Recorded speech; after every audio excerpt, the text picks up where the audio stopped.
You could be on this show, Michael would always tell me. What? No, I've never even had real pictures taken except like glamour shots at JCPenney with my mom.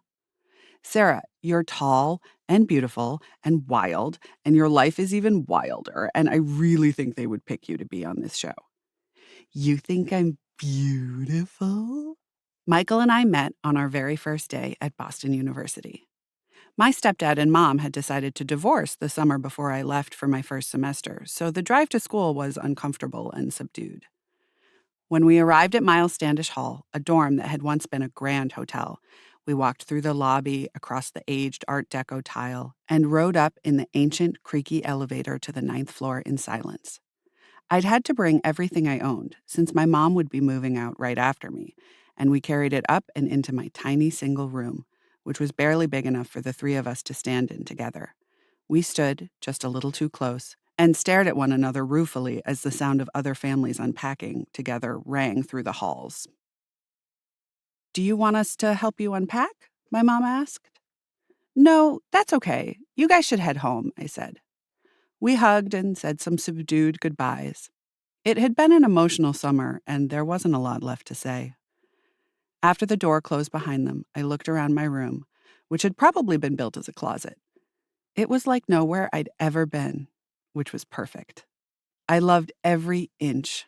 The yellowish-white chipped paint on the crown molding that hinted at its grand and storied past, the haunted sounds of the elevator and pipes creaking in the background, the window looking out onto an alley. As I unpacked, I started to think about the new, better version of myself that I could be now that I lived somewhere where no one knew me. Coming from a small town and graduating from a small high school in a class of 15 people, most of whom had known me and every embarrassing thing I'd done since I was 11 years old, the possibilities were endless. Across the hall, I heard my neighbor's mother saying goodbye. I decided this new version of me was brave and walked right into his room. Sitting on the bed was a petite freshman boy, reading. He looked up from his book, surprised, but didn't flinch. "Hi," I said. "I'm Sarah." "Michael," he said. "Hi." His dark eyes wrinkled as he smiled. "Welcome to my room." He had a nasal Jersey accent, kind and sarcastic at the same time. He sounded like a cartoon character. I couldn't wait to hear more. "Is this your popcorn?" I maintain that he offered me some, but he insists that I just started eating it. He's probably right. And that was it. We were fast friends. Sometimes the first friends you make in college are placeholders for the friends you make once you've had time to find people you actually have something in common with. And on the surface, Michael and I were very different. Me, the child of earthy, crunchy hippies from middle of nowhere Massachusetts who grew up without TV or junk food. Him, raised by television and Chef Boyardee in New Jersey. But we're friends to this day. A few weeks later, I met Meredith in my English literature class. I made a terrible first impression. She and I have a lot in common, except for one important thing. Her focus is like a laser beam, and mine is not. So when I went on a rambling tirade about Gilgamesh, she wrote me off as a bimbo. But we took the same route to our work studies after class, so we started walking together, her thick, long, red hair swinging as I grew on her bit by bit until we were best friends.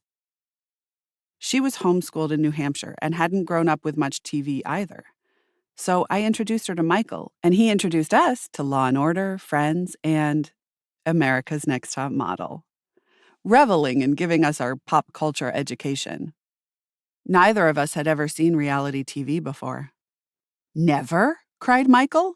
"Like, none of it?" It was addicting. There was no writer or director between me and these characters. They were raw and vulnerable, prostrating themselves at the temple of entertainment to be judged, not only by the professionals, but also by us watching at home, imagining what we would do in their shoes.